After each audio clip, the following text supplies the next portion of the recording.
Hey guys! I'm purposely not calling this video doll rescue because I have a feeling there's gonna be some debate as to whether turning a doll into a horror character is a rescue or a massacre.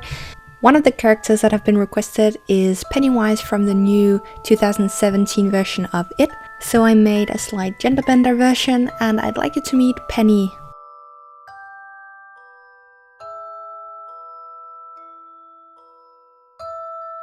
The doll I'm going to be using is this one, and although a few of you were kind enough to help me figure out the names for some of the ones I mentioned in my last video, I may have already forgotten the name of this one, but I think it was a poltergeist. I chose this doll because his skin is white, which is very suitable for making Pennywise. It has some sun damage or discoloration to the body, which doesn't really matter since we are going to be covering it up. So as always, I just cut off the hair, gave her a good wipe down with a baby wipe, and removed the old face with acetone. I did find that you could clean off the discoloration from the body using the acetone as well. However, the body is a different type of plastic than the vinyl head, so it did react kind of strangely and became slightly sticky. Using less will do the trick. I just wanted to test it out to see what would happen. Because Pennywise is a very happy clown who's always smiling, I cut off the bottom lip using my X-Acto knife, and because the doll is kind of old and probably has been laying in the sun, the vinyl did crack, but for this repaint it really doesn't matter. Next I took some black clay and used this to make an impression of the mouth. I then baked this and used it to make a reverse mold which matches the face. And I then used this as a base for sculpting the new teeth and bottom lip.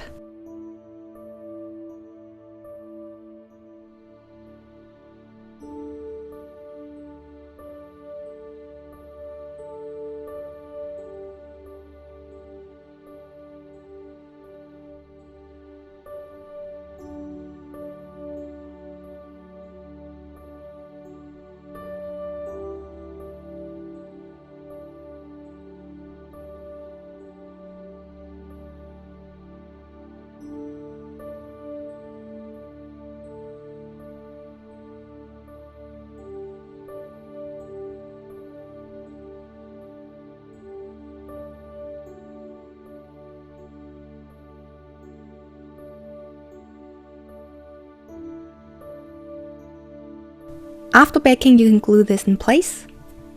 And I then used the same method to make a prosthetic for the forehead. After prepping the face with a sealant, I used one of the watercolor pencils that I usually use to just mark off the size I wanted for the eyes. The reason why I'm making a fake forehead is because the eyes of the original doll are very defined. And so because the eyes are going to be quite a bit smaller, and because I wanted the forehead to match the look of Pennywise's forehead a bit better, I just decided to make a prosthetic version.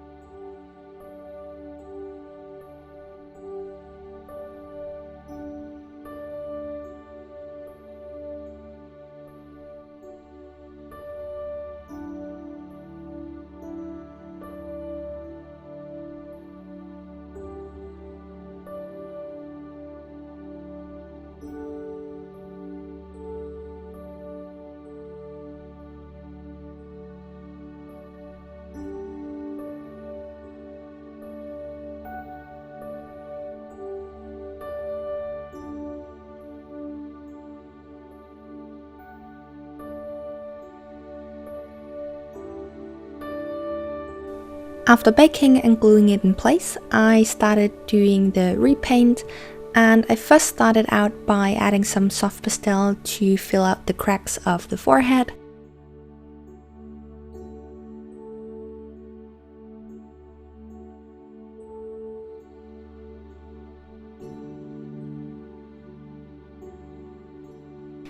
Next I started outlining the eyes using black acrylic paint and then added some shading around those using the acrylic paint as well as some darker soft pastel.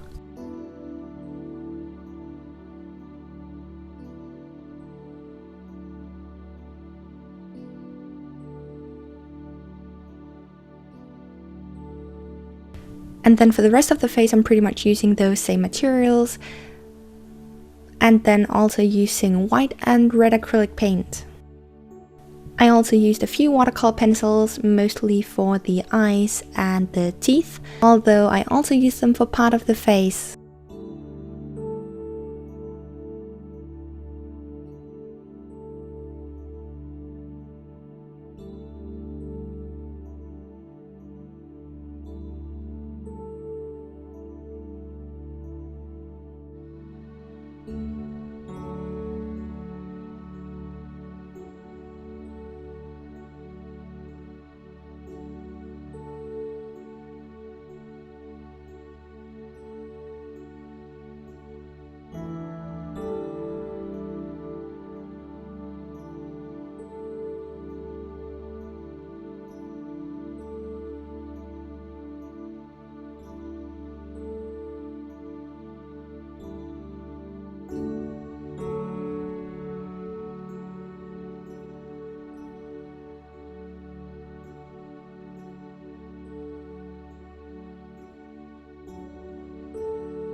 Once I was done with the face, I sprayed it with the sealant again. I then added some paint to the neck area and painted the gloves using white acrylic paint.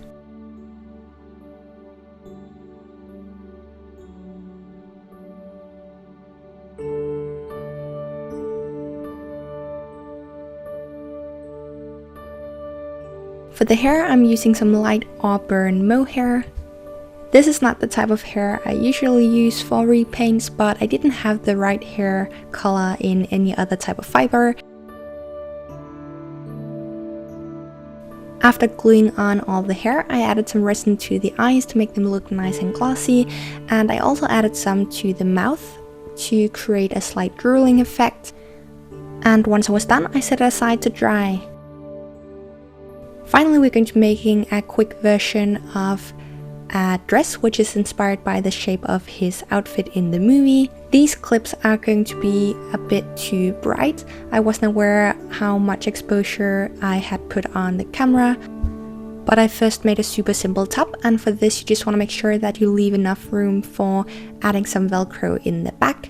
I'm going to be leaving a link in the info box to a doll dress I posted recently, just because it is going to show a similar technique for making the top, and also how I added the Velcro.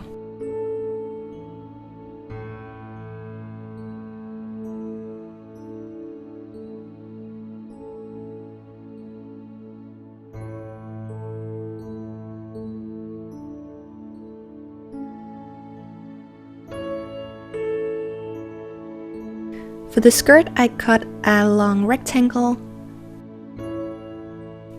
and when tracing this onto the fabric, you want to make sure that it is wide enough to fold over like this.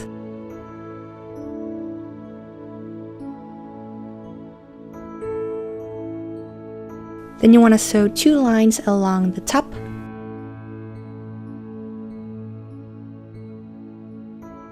Thread a needle with some sewing thread through it. Pull the thread to get a length that matches the circumference of the waist.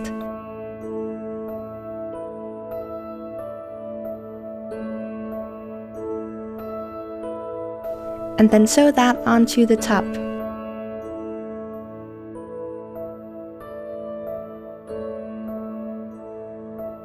To make the sleeves, I used pretty much the same technique, but with some smaller rectangles. And for the top portion where the shoulders are, I used thread just like with the skirt. And then for the bottom portion, I used elastic.